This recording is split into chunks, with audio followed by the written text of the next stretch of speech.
Hello everyone, today we have an incredible person on the show, Alishba Imran.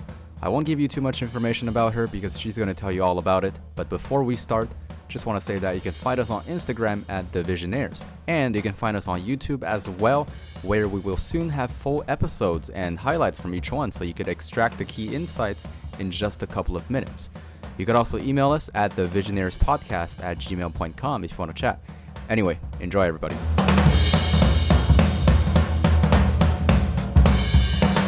Yeah, thanks for having me. So, how you been? I've been doing good. Just been busy working, learning a lot, building some projects. So I've been excited. Yeah. So for those who are unfamiliar with the work that you've done, could you just give them a brief walkthrough into the work that you've been doing these last couple of years? Awesome. I'm Alishba. I'm 17 years old, and I'm really passionate about using technologies like machine learning and blockchain to solve social impact problems around the world. So throughout my journey, I've gotten the opportunity to work with some really interesting companies like Wealthsimple, Walmart, TD Bank on some of their hardest business problems. And so throughout this journey, I've been kind of training my muscles on how to solve really big problems. And throughout that, I've gotten the chance to work with IBM on a platform to essentially put an end to counterfeit medication in developing countries, which impacts almost 30 to 40% of their medication can be counterfeit. And so creating a system where we can actually track the medication and understand how it's being distributed in these rural areas. Outside of this, I'm very passionate right now about prosthetics. So I'm looking at ways we can reduce the cost of prosthetics, which can cost today from anywhere from $1,000 to $100,000 by 3D printing an arm that I've designed. And I'm applying different deep learning techniques to that arm to improve the actual manipulation and perception of it. So I'm working with companies like Hanson Robotics and getting a lot of support from San Jose State University to actually test out these prosthetic arms in their labs on patients. So going to be working on that over the next few months. And outside of that, I'm also working on a startup right now. So building a product for some of the largest manufacturers in energy storage. And we're building a machine learning model that helps them accelerate their testing process during research and development and production by around 96%. So lots of interesting stuff that I've been just going really deep into and trying to, hopefully make an impact on the world. So tell me, how does a 17-year-old get to do all this cool shit with blockchain, machine learning, all these emerging technologies? How'd you get here? Yeah, so quick rundown. So from a very young age, I think I was very interested in technology, but not necessarily specifically kind of the technology that we think of today. I was more so just interested in problem solving. And so Right. I was, born in Pakistan, lived there for a little bit, not too long, but I was exposed to a lot of different problems there. So problems like, not having access to healthcare, financial problems. So initially, when I moved to Canada, for me, the biggest thing was this exposure of okay, there's it almost feels like there's a different part of the world where there are so many of these big problems, and there's a lot of problems in developing countries as well and developed countries. But I think for me, what I realized is we almost live in this bubble where people aren't working to solve these problems, and we always think Silicon Valley, there's people probably there that are working on these hard technical problems, but most of them don't actually make a big impact in the world, in my opinion.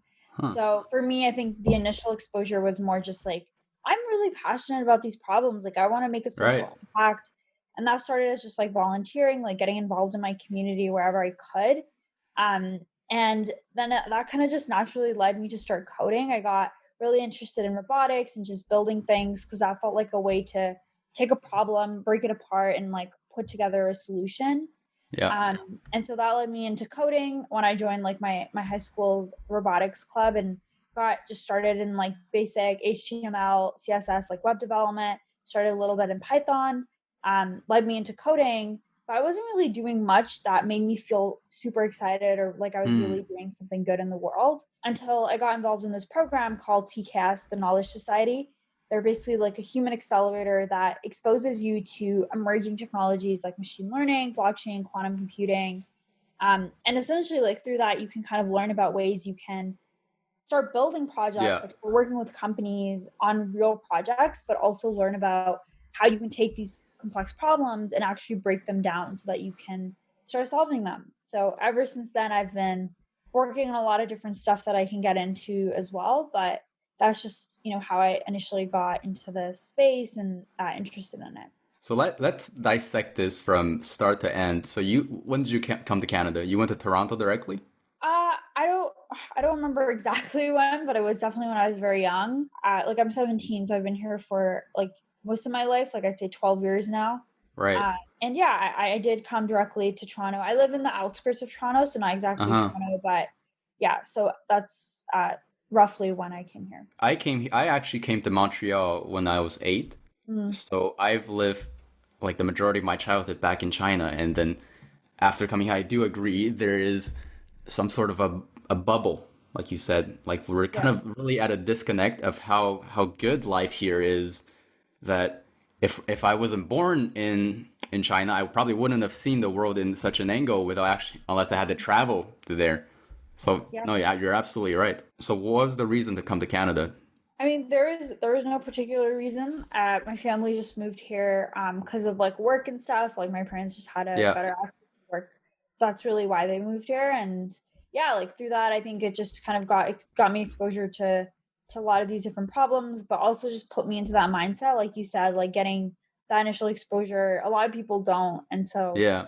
that was really where from like a young age I learned to just like work really hard and be super motivated if I was like interested in something. And yeah, like that's why my mindset initially went to like, okay, how do I start contributing to these problems? Like how do I start Hmm. getting kind of start making my own impact in this space? Now, did your parents pressure you a lot into doing kind of like this problem solving computer programming, or did you just find that path by yourself? No, I actually think like they definitely did not like pressure me, and Really? I think like that's Okay. one of the yeah, that's definitely one of the things that they did really well. And I think like this is definitely something I think we need Mm-hmm. to change. And I see this a lot where like a lot of my friends and a lot of other people like they get pressured into doing something, Yeah. but I think when it comes to like your passion, it's not something that is just like there for you and you can just like you'll just wake up one day and you're like, oh, I just found my passion. It's something that you have to like spend time with, like something that you have to like figure out exactly what you want. And I think through that, it's just about getting exposure. So like my parents, like from a young age, they just gave me exposure to a lot of things. Like they gave me time to try out different things. Like I spent time Yeah. like doing arts. Like I spend time like kind of playing around with sports a little bit, realize that I'm not really good at it. I don't really enjoy sports that much. And I think like just doing like a little bit of everything helps you realize like Mm-hmm. not only what you like, but I think most importantly what you don't like from a young age. And so I agree. for me, I think having that freedom to just explore things was really important from like something that my parents did. Yeah, and from parents who immigrated here, raising their child in a Western country or something like that. What I experienced was I was very fortunate that my parents were very liberal, so they really like you. I think they really encouraged me to just find the thing myself, finding what I love to do. But what I see so much with a lot of these immigrant parents is that obviously they came here to provide like a better education, better economic opportunity, jobs, and stuff like that, and then they pressure their kids into doing that, and then so much of them is that they don't love what they do. They're forced to pressure, and then at the end they can only achieve a certain level of the great work that they put into. At the same time, they're doing it for the economic opportunity, and then I guess it's kind of winning a jackpot if your child actually loves to do something that also has a lot of impact, a lot of money. I think a lot of it is not just parenting, but it's also Yeah. just like our school system. Like for me, I think more of the impact was the school system. Like obviously my parents play a role in that, but Hmm. I think when you go through school, like you just don't really get exposed to these different technologies, or you're not really put in an environment where you could Yeah. explore and really figure out what you're passionate about. It's more of like how do we just like create the most people that will go on into the workforce, which makes sense. Like that's what the government is trying to do, is just like increase economic value and get people into the workforce. But if you just take a step back, like the school system, in my opinion, I don't think it's made to like help you Yeah. necessarily find your passion. It's more about you're just like checking off these boxes so that you can go into the world and hopefully get a job. But I think like that kind of conventional path of going to school, going to university, and then getting a job after that is changing. Like you definitely don't have to be a Yeah, certain age to do something. And I think that's huge within like entrepreneurship and just like startups in general. absolutely. A lot of people, if you look at Daniel, he's the co-founder of like Pioneer, and there's people like Patrick who created Stripe, and like if you look at people like these, like they did it from a very young age, and so I think that in itself is very inspirational. When you see Yeah. people, create these companies, you feel like you can do that as well, no matter what your age is. So how was school for you? I mean, I'm still in school, so I still have another year of high school to finish off. Right. But I think like generally school was a good place for me to just get exposure to a lot of these different areas. Like Mm-hmm. not necessarily tech. I don't think it was like a tech thing. It was more just like learning about, physics, like going deep into math and science. Yeah. I think it's a really good place to get a good foundation for a lot of these subjects. So for me, it was good. I also felt like I met some interesting people in high school, so I got to, obviously learn a lot through just meeting different communities and different people. Did you do a lot of extracurriculars and all that? I did actually used to do a lot of extracurriculars. So Right. first few years of high school, like I was definitely involved in a lot. And I think like the reason why I was involved in a lot was because I wasn't really sure what I was passionate about. And I just felt like the more I was doing, Right. somehow I was progressing more.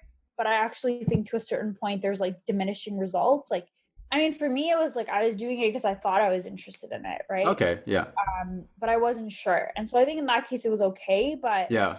I was I also agree. doing a lot of this stuff without knowing, if I was actually making progress, and I thought I was. And so Mm-hmm.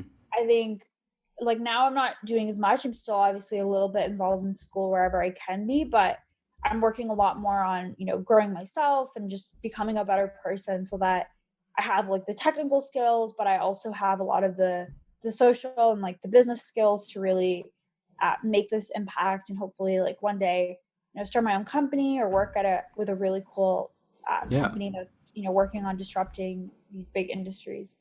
I think an interesting point you mentioned was that because I've seen a lot of people in my entourage, and it even happened to me that there's when you're in high school, there's a lot of options. Really, there are more options than you think of extracurriculars that you could do, and then a lot of people end up just doing it for putting on their resume, and then there wasn't.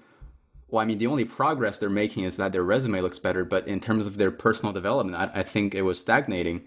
And then I experienced that for a bit, and then there's a fine line between doing something for the sake of doing it and when it provides no value, and doing something when it provides real value. And sometimes it's hard to see that if the thing you're doing is really providing value at an early stage. Yep, I definitely agree. I think a lot of people, at least in high school, I think it's something I've very much seen is like it's very much like very transactional usually. Like there's obviously people that are genuinely passionate, they're doing Yeah. DECA or they're doing all these other programs and they're genuinely interested in that. But I also do think there's a lot of people that will just do it one off for school or university. But I wouldn't blame the people. I think it's more of just the Yeah, school of course. system, and that's just how it's built. Like it's built to, have all of these things and put all this pressure so that kids feel like they have to, do these things. You were always interested in problem solving, and then you got into coding. So exactly what was the resources that really got you locked in coding? Mm-hmm. I mean, initially it was just I was interested in robotics. So I mentioned I joined like a Yeah. program in high school, just like first robotics. And I was just doing a little bit of work, just helping out wherever I can. And then through that, we were doing some work with like computer vision, and at this time I had no idea what computer vision was. This was like first year of high school, but I had also learned about coding a little bit in Mm-hmm. middle school. So I just started kind of programming that year, and I remember I went really deep. Just did like online courses, so just self taught myself for the most part, because I was just interested in building these Yeah. programs. I saw, the ability to just write a couple lines of code, and then now you have like this program or product that people are actually using, and like it's out there, and it's something that is affecting and impacting people. And I think that process of like engineering and even just programming is such an interesting process. So that's what really intrigued me. And I just started kind of doing online courses and Right. started to go deeper into it. So how many years has it been since you were first started learning to program? Yeah, I'd say it's Three? been around 3 years. Three. I've been doing this for Wow. about three years. I had exposure to it before, like, but I'd say for sure when I actually started going hard at it, Mm-hmm. it's been 3 years. Yeah. How many hours did you practice, would you say, on average, per week or per day to It's get to hard this to put a level? number to it. Yeah, it's really hard because I think I was just Definitely, yeah. interested. So like I remember just going to school and I would just come back home, do my schoolwork, and then I would just get straight to like programming and learning more about this. Mm-hmm. And then I would just spend a lot of my time like building projects. So like I would just, look at what other people are building. Like I started building projects in machine learning, for example. Like right now I'm working on a project within energy storage. So looking at ways we can apply machine learning to accelerate the process of testing for energy storage devices, which is very important for Wow. renewables. So I'm actually working with companies, like huge companies in this space. Like one of them is a Tesla subsidiary. So it's very exciting to Oh yeah. hopefully be Wow. able to make an impact. And then working on a lot of other projects, looking at ways I can improve prosthetic arms and applying my skills there. So it Mm-hmm. was definitely a lot of like learning the theory and then applying it to these different problems. And so that really made your learning experience go really quickly compared, I think, the average, because you were applying everything you learned by building these projects yourself and putting it into practice. Yeah, I mean, I think the best way to learn is to practice and like teach others. So Yeah. another thing I like to do is just write a lot of articles. Like I have a blog, I have a personal website. So whenever I learn a new topic in like blockchain, machine learning, I tend to write a lot about it because I think when you're explaining it to another person, you really get like your thoughts Mm-hmm. consolidated. Like make videos about my work. I like to publish a lot of it online. I think it's a really good forcing function to just keep working on these, but also I think it's one of the best ways to learn is through one, learning about the theory, getting, Yeah. the technical base, but then also understanding, okay, what are projects people are actually doing in this space? Can I replicate some of them? Once you replicate them, like, can I actually start creating my own projects in this space based on like my own knowledge and my own expertise? So yeah, I think that learning process is like what's worked really well for me. And you mentioned at one point that you like to teach others, and by teaching them, you learn a lot about your own subjects. That reminded me. Remember when you were at the cafe last time, and then Shibud said he had this rubber duck technique that whenever he feels stuck on a problem, he would text to his rubber duck on Slack, and then just explain the problem to him. When he finishes explaining, he actually understood the problem himself. Yeah, exactly. I think a lot of us, like, when we are stuck in a problem, like you're trying to debug code or whatever, I think Yeah. like the first instinct is like, I just want to ask someone for help. Like, it's just a shortcut. But I Mm-hmm. think when you actually start to break down the problem yourself or like recite it back to yourself, like you often end up solving your own problem, Yeah. which I think that process of doing that is very interesting Yeah, I and very think helpful. it's important to get your thoughts out there for you to hear your thoughts from kind of like an outsider perspective. Mhm. Because when you're thinking just by yourself, sometimes I feel like you get blinded by certain things. But when you say it out loud, it offers you kind of like you can step back and just see your own blind spots in a way. I think it's so important that people don't know this notion enough when they're learning about certain things. Is that when they communicate it, and that's actually my math teacher what taught everybody is that he would pair us up into little groups during math class, and then we would have to explain our thing to a partner, and that actually accelerated the learning by dozens of times, really. Mhm. Now, when you started out, what were some of the challenges that you faced when you were learning to code? I think, like, for me personally, I think I was very grateful because, like I mentioned, I was doing that program, that human accelerator. So I was always around a community of like very like-minded people, and like I love that community. I think I found some of my best friends there, and they're all passionate about the exact Yeah. same thing, or they're passionate about very similar things, and we all hold very similar values. And Mm-hmm. through that community, I think like when I was learning and getting really technical, it was easier because I had access to this community where I could just like ping people, ask them for help right away, and Yeah. they'd be open to just like, well, hop on a call and help me out. And I think that was like definitely a very big advantage.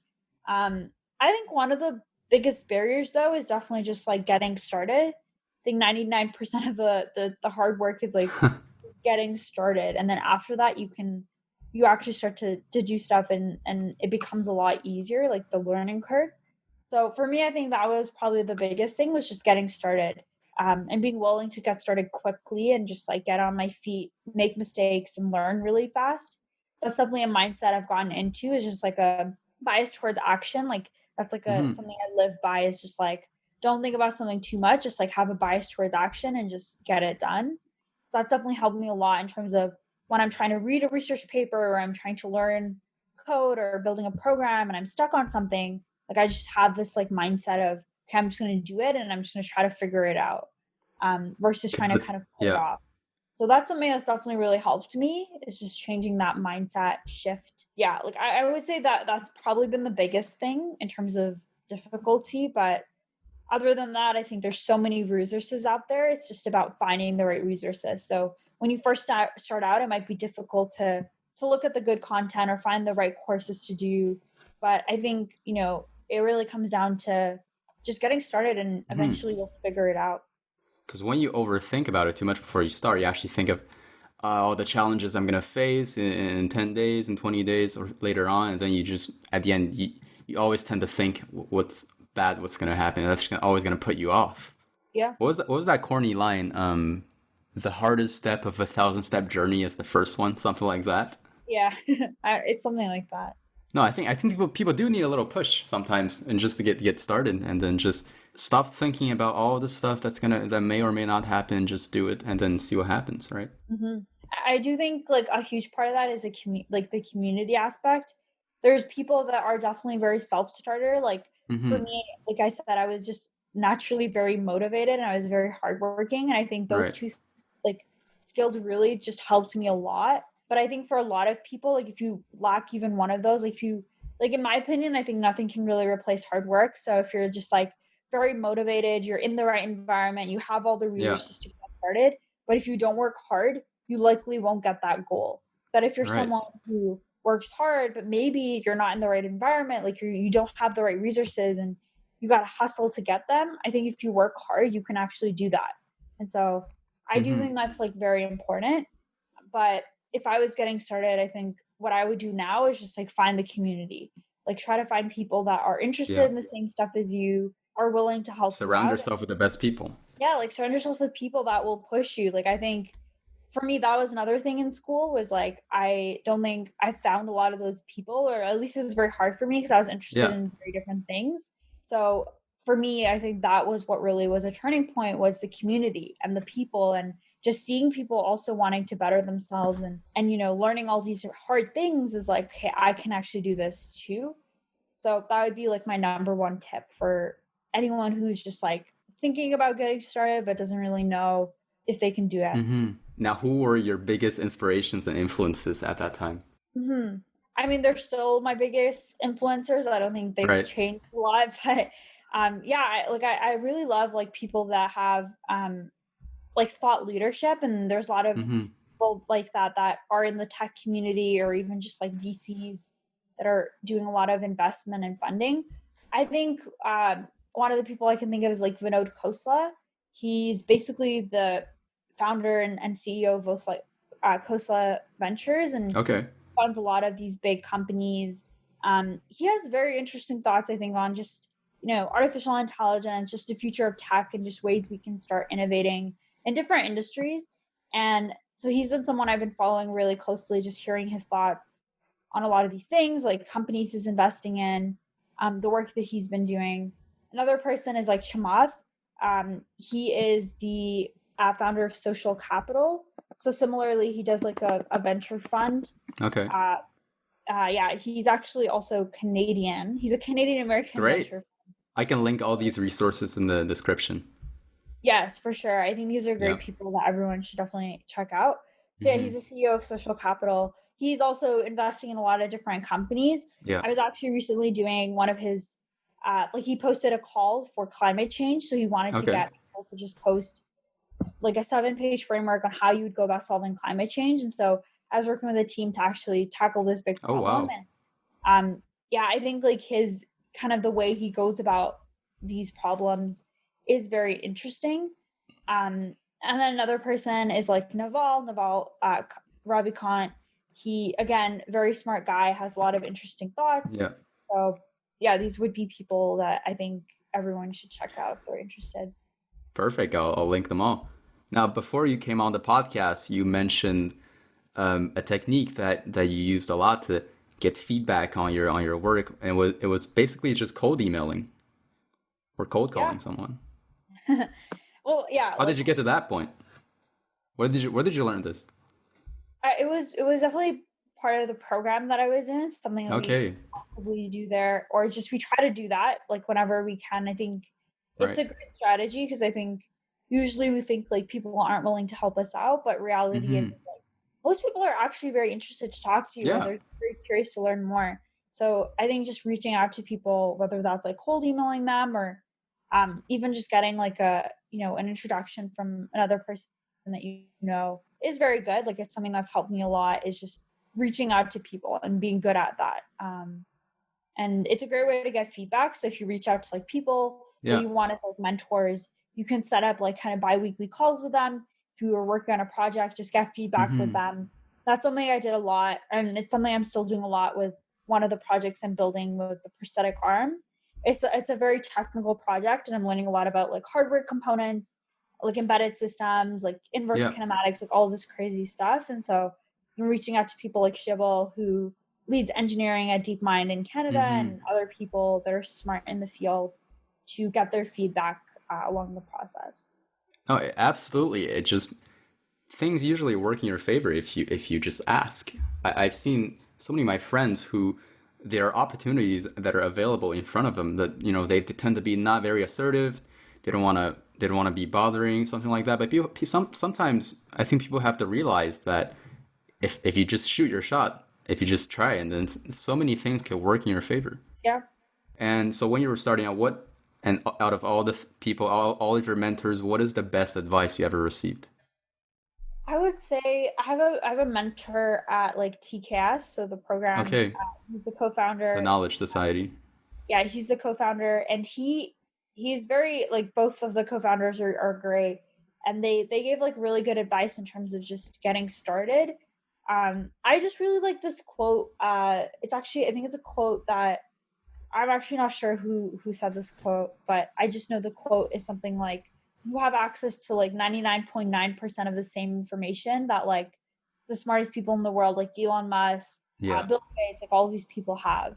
And I thought that was very interesting because it basically references the fact that you have like the exact same information available to you Yeah. online, but these people are just using it, taking advantage of it, using it in a different way than you might be. And that's something that really motivates me when I'm working on these different projects. Is Hmm. like I can figure this out. Like all the information is out there. It I just shifts your mindset in a way that you see opportunity, you see all the things that are available to you now, and you just got to know how to utilize them. Yeah, exactly. And I think that utilization part is the hardest part because we're not really taught in school or there's no like Hmm. one playbook on like how do you utilize like the best resources in the world? Like how if Right. I'm trying to find the best resources or trying to like, build projects, like where do I get started? How do I even do that? And so that advice for me I think is very great. It's been something that's helped me a lot, like shift my initial mindset and like it's helped me kind of Yeah. develop this mindset of figuring things out and like just being willing to try and take risks. I think at any point of your career, whether it's in high school, college, or later in your career, resourcefulness and then seeing what you can do that people don't usually give it to you. I think that is super super important. Mm-hmm. All And of the like, people who succeeded in my entourage, really, they were able to see what they had access to, and they were like, you know what, fuck it, let me try this out, let me try that out, and then they just ended where they are now, who are very very accomplished. yeah, exactly. I think you have to be willing to like break the status quo. And Yeah. um, I think a lot of it comes from the fact that people don't like taking risks. Like naturally as humans, we Mm-hmm. don't like trying Yeah. different things and taking risks, but it's something that you have to do. Like if I look at the smartest people in the world, I think the thing that they all have in common is that they just took a lot of risks. Absolutely. And this is like another quote that like one of my mentors says a lot, and it's like the magnitude of perceived risk is much higher than actual risk. Like we Yeah. always think that the outcome of this risk will be worse than it actually ends up being. And I think if you frame your mindset that way, it almost shifts because you're like, okay, you can Mm-hmm. identify your like cognitive biases, like, okay, I want to take this risk, but I think it's going to be horrible. Well, let's just take a step back. Like, reality is it's not going to be this bad. And that just helps you become more of a risk taker and willing to like have more ambiguity in your life. And I think Yeah, that is just so important if you're trying to do something that is like unconventional or different than the status quo. I agree. And then, kind of like in the early stages when you take risks. Now, I get it. If you want to start a company where you're already pretty established, you have a day job, and then you have to quit the job if you want to start something, that could be risky. But in early stages, like in the beginning of your career in school, I think a lot of people think they're taking risks, but in reality, there's nothing really risky about any of it. The worst that could Yeah, happen is not bad at all. exactly. I think when you're young, I genuinely think being young is like a huge advantage. And I think Yeah. young, it just gives you a lot more opportunity to like try things. Like, You have so many room to make mistakes too. yeah, I think if you just go by, being young and don't take risks Yeah. and don't try different things, and you're probably just doing something wrong. Um, and like you're in this like environment where it's almost okay to take risks and try Mm-hmm. things, even if it might feel like it's not. Like a lot of people I know, want to try new things or they want to work on a new project, but they're like, that's such a big risk because, I might not be spending as much time on school, or maybe I'm not Mm. doing this thing I think instead. my grades are gonna drop. I'm gonna lose friends. I'm gonna lose social Yeah. contact. Yeah. And reality is like maybe some of that will happen or maybe it won't, but like will never know until you actually Mm-hmm. try it out. So I do think like it's a huge part of Yeah. what I love to do is just taking risks and like being open to taking risks, like increasing my appetite for risk. Being open to getting out of your comfort zone and then just keep looking to get out of your comfort zone. Yeah, exactly. And I think that's how growth happens. Like Mm-hmm. for me, I think what motivates me a lot is growth, like having growth. And I think a lot of growth is compounding, like these little habits, the Yeah. little things you do on a day-to-day basis, like they compound a lot over time. And that's like how linear growth really happens. And so for me, I definitely always think like the best way to grow Yeah. is to, yeah, be uncomfortable. Like if you're comfortable, then you're not going to grow. Now you're still in school, so the projects you're doing for these companies, how do you manage this all the things that you have to do? I mean, I do them kind of like everywhere. Like I think a lot of people use this term of like balance, but I think it's less of a balance. It's more of like how do you just integrate all of these things into your life? Like I Okay. have to do all of these things. Like how do I just do them? It's not about how do I balance school with like work. Um for me, so it's been a lot of like during school, I'll just like when I have time, like I'll be working on these projects. Like if I need to be away for like a conference or if I'm speaking somewhere, like Yeah. I'll talk to my teachers and kind of let them know. And usually, they're open to accommodating if, what you're doing is interesting. So that's been really helpful is just integrating it. It's like keeping people posted about what I'm doing and what I'm interested in, like in school, but also I spend a lot of time when I'm outside of school, like, doing this stuff. So Yeah.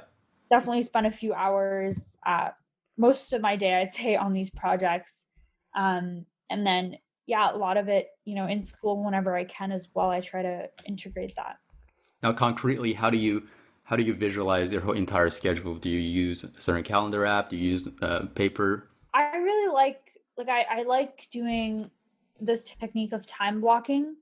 Um, Mm-hmm. but I don't necessarily, so time blocking is like, the way I do it is so I'll figure out, okay, what are the things, like what are my key priorities? So Yeah. I think usually having three priorities is probably the most you want to have. Like ideally, I think two priorities is good. So I'll be like, okay, I have these three priorities. Then I map out exactly the tasks that I need to do for each priority. Mm-hmm. And what I'll end up doing within like all the days of the week is within a day, I'll focus on two priorities. And then I might end up doing a little bit of the third, but then I'll switch. So the next day, I'll focus on the third priority that I Okay. didn't focus on as much. So I basically alternate if I'm doing three. But if I have two priorities, it works well because I can focus on both of them. And yeah, I'll just write down the tasks I need to do and then I'll time block. So if I have like any calls or meetings, like just schedule around that. Um, so yeah, that's like how I stay really organized. I think like there's no need to like over optimize. I think the best thing for me is just like to-do list, like just having a to-do list that I Right. can check off, and like setting intentions for times when I want to work on something has been very like life-changing for me. I think people don't realize how much time they actually have. Yeah. That is such a true point. It's like something that I realized as well. Like I remember one day I just sat down and I just literally mapped out like my entire day. I was Yeah. like, how much time do I spend just like doing stuff that I actually don't care about or stuff that's like a waste of my time? And it's like so much you'll probably realize you spend a couple of hours on stuff where you could Yeah. just be doing other things. And so I do think we overestimate the complexity of things. I think that's just the way our human brain is wired. Yeah. I just don't like to procrastinate. That's just something that I've gotten into is just whenever I can, I like to just get stuff done as quick as Yeah. I can. Like I said, like have a bias towards action, just like do it whenever you can. And also how much time you have, but also how less time some tasks actually takes. Because Yeah. when I work on certain things, I always get distracted. There's so much noise, and then little thing that could be done 30 minutes usually stretch out to 3 hours. And I think in the future, this thing's gonna take me 3 hours to do. When in reality, if I really focus, it's 30 minutes and it's off my to-do list. Yeah, exactly. Yeah, like another thing on that point is like for me, like the rule that I have is like if something takes you less than 5 minutes to do, just like Yeah. do it right away. So whether it's like responding to an email, like don't put that off. Just do it if it takes 5 minutes. Yeah. What are you working on right now in terms of projects? Yeah, so I've been working on a lot of different things. I've been working with a company called Hanson Robotics. They're Right. basically creators of Sophia the robot. You might have seen her, like Oh, she's the one Will Smith had a bunch of videos with her, I think. yeah, The she's humanoid robot, yeah. yeah. So I've actually been working with their team and their founder on developing new methods Wow. using deep learning to basically improve their arm. So improving sensing perception for Sophia's arm, because they have use cases where they want to let her kind of grab different objects and manipulate them in different ways. So Oh, doing geez. yeah, I've been doing a research project there. And the other thing I'm helping them develop is like a DAO, which is essentially like a decentralized, kind of like a governing body over Okay. Sophia. So I've been helping develop that for their team as well. Outside of that, I'm working on a prosthetic arm project. So essentially, the problem is that prosthetics are very expensive, so they can cost like anywhere from $1,000 to like $100,000. Jeez. And the other thing I realized is like their arm is not actually automated. So there's different tiers of prosthetics, but if you got the cheapest one, then a user has to literally manually control like how they want to move the arm, what objects they want to Okay. grab. And that's not really efficient. So I'm looking at ways we can automate that process using algorithms at Yeah. something called like a convolutional neural network and using some research in reinforcement learning, building simulations to kind of improve that project. And I'm also designing kind of a 3D printed arms that we can reduce the cost of that significantly. So that's been kind of my other project. And I'd say the third thing that I've been very focused on is the energy storage project that I mentioned to you. So currently in talks with two pilot companies to build out a product. So using machine learning to accelerate the Yeah. testing for things like batteries and what we're working with are supercapacitors. And so we can reduce the time by around 96% just using a machine learning algorithm instead Wow. of having to do these tests in labs. That's crazy. So yeah, that's been exciting. We're working with pilot companies. We have a few other companies that are interested. So hopefully we'll be launching that soon. Yeah. Now, back to Sophia. Now, when the robots start grabbing stuff, I think that's where all the chaos starts to happen. I mean, it's not like it's actually interesting, I think, because if you look at like Yeah. industrial robots, I think industrial robots Mm-hmm. have basically the technique I'm developing. Like it's very common Okay. and popular in industrial robots. Like Yeah. they're able to look at, in factories, are able to look at objects and package them really well and stuff like Mm-hmm. that. When it comes to a human hand, it's way more complex. Right. And I think the main difference is like a human hand has like more of an intention because you're a human, you can control the arm. Mm-hmm. and you don't necessarily know exactly what you're trying to do in your environment. So there's different use cases that you have to develop. Um, and with that come more technical problems and things to kind of figure out. So it is chaos, but I'd say it's definitely it's an Yeah. interesting kind of field of the research that is being developed right now.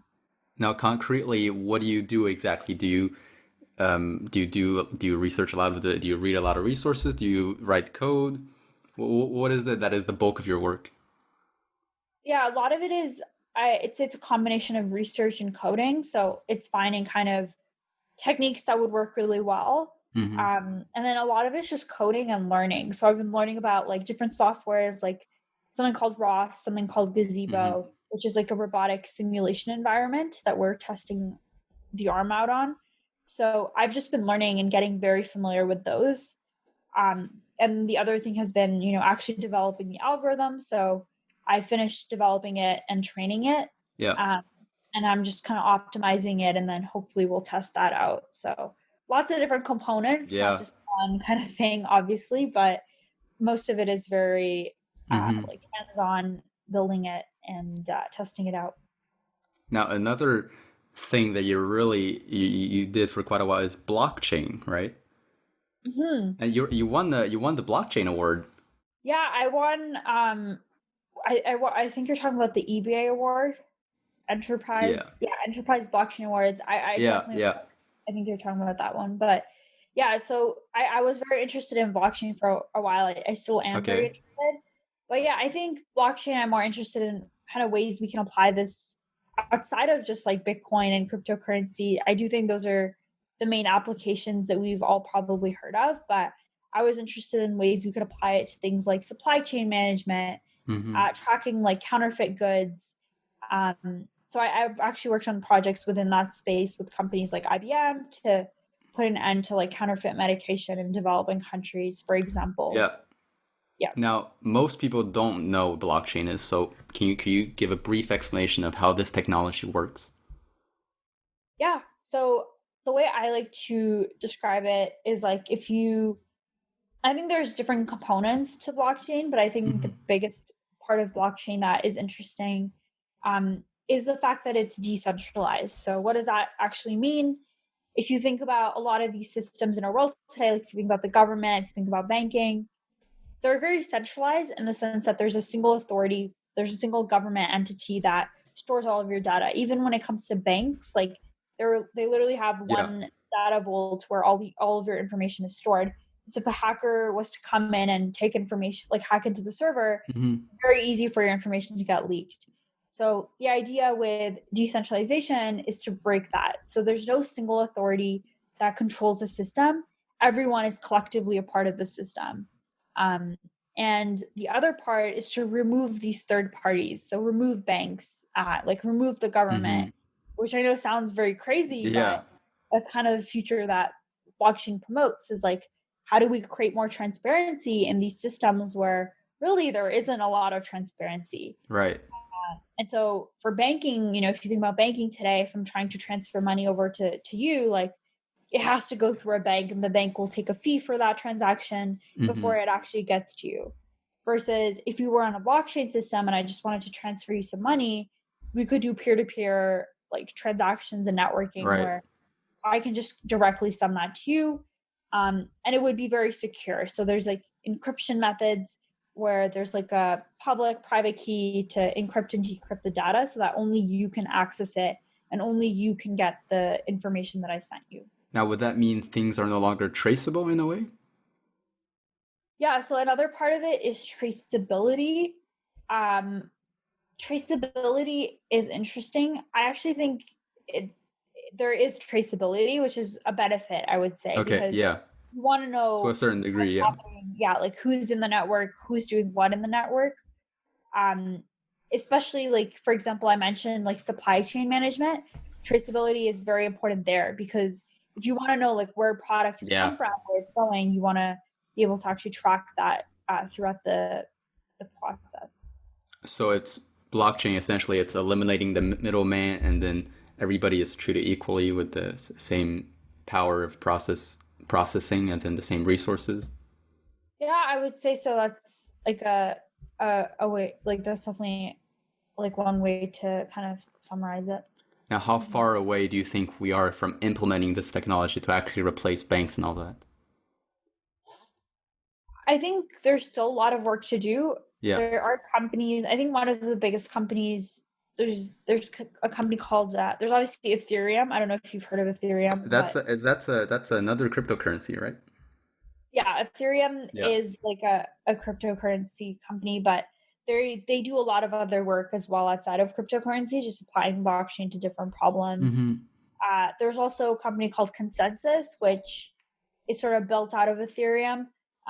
They're doing a lot of interesting work. Another company, I think IBM Blockchain is another huge player. And IBM Blockchain is very Mm-hmm. interesting. Like their business model is they'll create these technical solutions and they'll partner with big companies and corporations and kind of sell those solutions to them. Okay. So yeah, they've been working with superstores and other sort of companies Yeah. for a lot of different like a lot of these different problems. And so there I think that's one way to make a tangible impact and kind of deploy these systems in the real world. um, but technically I think there is still a lot of work to do within like the system itself. um, like one of the biggest thing I'd say is like computation and mining. So mining is a whole other subset of blockchain, Yeah. but yeah, in order to actually use a network, you need people to be connected to do mining, but you need a very heavy GPU usually to do. Mining is basically just consuming power. Sort of. I don't want to get too technical into it, but Sure. it's basically, yeah, like it's basically people, it's like a Yeah. part of the blockchain where people are working on doing this mining, which helps kind of run the network. But that requires a lot of this GPU, a lot of like Right. computation to actually do that. So that's just one aspect of it. There are other barriers that I think will stop us from deploying these things, Mm-hmm. like or policies and government related issues. Regulations. Yeah. Yeah. So I do think we are a few years away from that, but we are seeing some emerging companies deploying this in the real world. Now you credit a lot of your knowledge or success to this accelerator program called the Knowledge Society. So tell me more about that. Yeah, the Knowledge Society, it's like I mentioned, it's kind of Olympic level training. So Yeah. if you think about like swimming, like if you were to, do Olympic level swimming, you would Mm-hmm. join this program where you would do training like every single day, going very hard at it. It's similar to that. So instead of Olympic level swimming, like you're doing Olympic level like entrepreneurship, learning about like technology. And Yeah. so we get exposed to like I'd say kind of three main things. It's like the mindset. So what are the mindsets that you really need to Mm-hmm. start developing these projects? And that includes a lot of like philosophy, learning about smart people like Socrates, like um, people that have opinions on philosophy and Yeah. psychology. uh, that helps you understand the world better, but also helps you understand yourself better. And the second component is more around technology. So getting exposure to quantum computing, blockchain, AI, machine learning, all of these crazy things, and actually building projects in this space. Yeah. And the third thing would be around problem solving. So we do learn a lot of like mental frameworks that consulting firms like McKinsey are using, things like first principles, Mm-hmm. using five whys, like breaking problems down into root causes to identify ways you can solve Yeah. these problems. So I say those are the three main components. Put them together, and you there's a lot more to the program, obviously, but that's kind of what you learn throughout the entire year. That's amazing. And then the people who are there are very, very young. Yeah, it's a high school accelerator, so I think Yeah. they do have a few university students because Mm-hmm. there's a virtual program, but I'm not Yeah. too sure. But yeah, the in person like Toronto, and they have other cities as well around the world now. But the the the program is meant for mainly high school students, so Yeah. it's very interesting to be around people that are your own age and they're like minded. Yeah, I think the community is it's like definitely like a huge part of the program. Now, remember we talked about this before, this problem solving technique called first principles. So could you elaborate a little bit on that? Because I know it was extremely valuable to you and how you did your work. Yeah, so first principles is this concept that like basically Elon Musk created. Mm-hmm. I think he created it. I'm actually not too sure, but he uses it and he talks about it. But essentially, the idea is like if you think about a lot of big companies in the world, I Yeah. think when they try to solve a problem, they're actually solving the symptom of the problem, not necessarily the problem. So if you think about like climate change, for example, a lot of people are talking about just like climate change, and that is a problem. But like climate Of change is a course. system of like other problems that are Mm-hmm. integrated. You can look at like ecosystems, um, like lots of like there's Yeah. monitoring, lots of different aspects of climate change. So you would have to kind of pick that one of those categories, and then you would go really deep into those categories to identify what is the root cause of that problem that Right. eventually impacts climate change. And so really it's just a framework to break problems down. And so instead of, solving the symptom, you're actually solving the root cause of the problem that has like the greatest amount of direct impact to the problem that Right. you're trying to tackle. It's the going back to the cause of all causes and then Yeah. going from there. So, what are you curious about right now? I think I'm curious about a lot of things. So, Oh, I bet. yeah, one of the things I've just been very interested in, like getting deeper into calculus and linear algebra. So, been Yeah. spending some The time just, fundamentals. yeah, I think fundamentals are important. So, I've just been spending some time learning like calculus one, like calculus two, getting really deep Yeah. into learning more about like linear algebra. I'm also like I'm very interested in energy, so I'm working on a Yeah. project in energy storage, but also very interested to eventually go deep into areas in nuclear fusion. I think nuclear fusion Right. is very promising, and I think if we can crack nuclear fusion, there's a lot of interesting things we can end up doing. So in the future, I really do want to go deeper into it. I've just been Mm-hmm. right now more so curious about it and reading up on it, and kind of what are the barriers and problems. I'm also very interested in just like longevity and gene editing. Right. It's something that we're hearing about a lot more recently with things like CRISPR and Mm-hmm. longevity. There's lots of different techniques like senescent cells and other approaches, but I'm just curious about those two fields. I think they're very interesting. So in the future, I want to dive deeper into those as well. So many promising technologies. So many of them. Yeah, This is quite a time to be alive. it really is. We're very lucky. What advice do you have for someone just starting out in learning to program, learning to code? Because they might be kind of disoriented when they're starting out 'cause there's so many things out there to learn. I think the biggest thing is like just figure out like just if you find something interesting, just go for it. Like I wouldn't Yeah. spend too much time figuring out what exactly you should be doing. Like I think it's okay to be passionate about one thing at once and then be passionate about another thing. I think your passion can change. Mm-hmm. It's not something that's fixated throughout like your entire life. So if Yeah. you are interested in one thing at this moment and you're just not sure if you want to stick to it, I would just get started. And when I do get started, like I think the resources that you have out there on the internet are great. Like that's where I would start is doing online courses. Mm-hmm. Um, Specifically if you're interested in tech, like I recommend checking out like Udacity, Coursera has a few, Yeah. free courses as well. Um, like courses like those are really good if you want to just get started.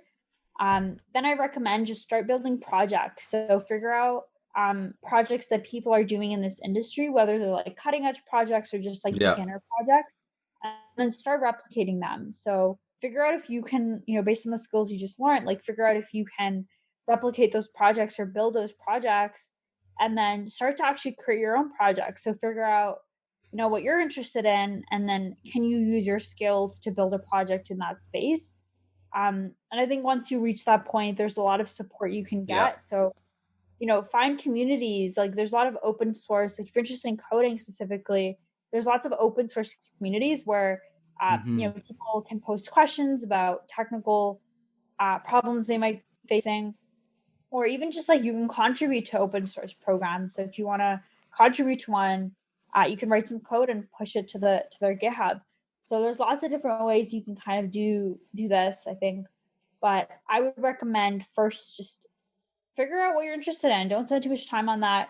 Get started, Yeah. replicate projects, start creating your own, and then start to, cold email people in the industry that you'd be interested in, being mentored by or interested in their work. And I think when you get feedback from industry leaders, that's really Yeah. when you start to grow in a field. So those would be like the steps that I would take if you're, interested in tech or specifically like programming. Yeah. But I think you can extrapolate that framework to a lot of other industries as well. Like if you're just trying to develop the right skill sets, like you can generally follow that same framework to get there. An idea you mentioned that comes around so often is the community and finding a community. I feel like a lot of things when you start out, the reason why people like to quit is that they don't think this is the right place for them. And sometimes I think a lot of it's due to they didn't find any support system, any community, any people that's just like them, experience it through the same way and communicate. And then if you're doing it alone, I think obviously you have a lot more chances to just quit, and then because you're not giving up anything really. Yeah, I think community is really good at first for accountability. Yeah. It's like one thing I like to do, like I mentioned, is like set up calls with mentors. So whether that's like biweekly calls once every month, Mm-hmm. just give them updates on your project and get feedback. And then that's like one metric that helps you kind of stay accountable Yeah. because you have to have an update when you speak with them. So I think setting, mental triggers or even triggers with external people can be Yeah. very helpful when you're getting started. Now, when you look back to the last couple of years, what do you think are some of the failures that or mistakes that you've made along the way? Some major ones. Mhm. Major mistakes. Mm, I think a lot of the mistakes were definitely around like just like a lot of my learnings, to be honest, were project based. So uh I had a lot of learnings, I think, around team members. So how do you, like, if you're working on a project, like how do you find the right people to work with? Mm-hmm. And this is something that I think you go through life and you get a little bit of exposure to it, but it's something that's hard. So I worked on a few projects. Like I do a lot of consulting projects, so work with companies like Kadogo, which is a early childhood care center in Mm-hmm. like parts of Africa. um, Also worked with like other companies like Simple, done some stuff with like TD Bank, stuff like that. And I've worked with a lot of different teams there. And I Yeah. think the biggest thing that I've learned is just finding the right teammates. And a lot of it comes down to like setting the right team culture, but also making sure people have similar values to you. Because I Yeah. think if people don't have similar values to you, it's just very conflicting and it's hard to work with people. So I And think it wouldn't last. Yeah. yeah, like setting that culture, having the right values with your team members is very important. For me, that's been a huge learning point over the Yeah. past few years, just working with, different teams and stuff like that. I've also just been learning a lot about, obviously, like, technical knowledge, like actually Mm-hmm. building projects and what that process looks like. Um, and lots of failures around, building a project and it not actually working or not turning Yeah. out the way I wanted it to turn out. But I think that's okay because as long as you're learning, you're making progress.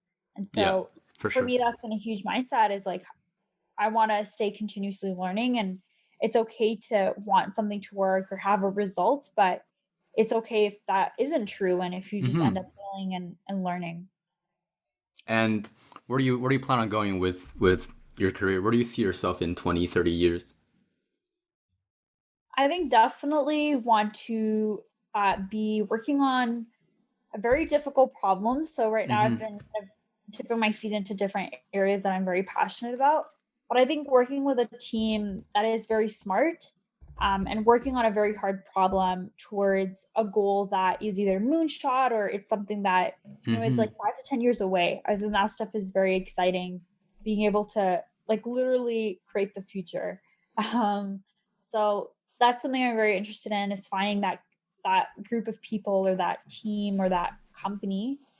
Um, and then I think outside of that, I'm also very interested in starting my own stuff. So hopefully, Yeah. I'm hoping I can start my own companies, whether they fail or they get acquired or whatnot. But I think Mm-hmm. just taking those risks and really going for it and starting, at least one or two companies that I feel really excited about.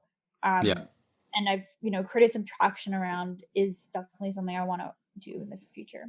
And I see this vision of a world where all these very incredibly hard problems are being solved, and it's what really drives you, really motivates you. Yeah, I think the ability to just solve problems is what I'm very interested in. So, like the ability to do meaningful work, because I do think we have a lot of people that are working on these problems, but like I said, a lot of people in SF, as much as you might think they're working on solving like climate change, they're just like, most of the people are working at like Facebook or Snapchat, just like creating new filters, which in my opinion is not really solving any problems in the world. So yeah, I think the ability to do meaningful work and actually this impact-driven framework of thinking. Yeah, definitely impact-driven. I think it's also around like the process of solving a problem and breaking it down is what also gets me very excited. Yeah. Well, we're running out of time. So I know we have a hard stop. It's a big pleasure having you on the show. Thank you so much. You're such an inspirational individual. Yeah, thank you so much for having me.